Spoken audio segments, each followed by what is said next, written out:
அப்படிதான் சூப்பர். அப்படியே இருங்க பாருங்க பாருங்க. சிரி தூக்கு அடைங்க பண்ணா மீன தூக்கு பண்ணா எட்டு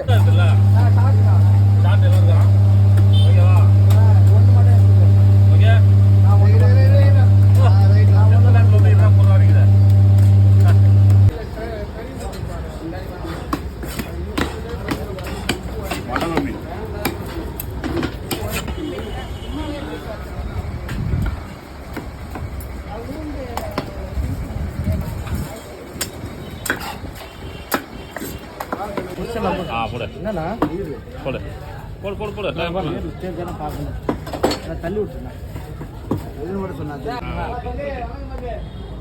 ஏய்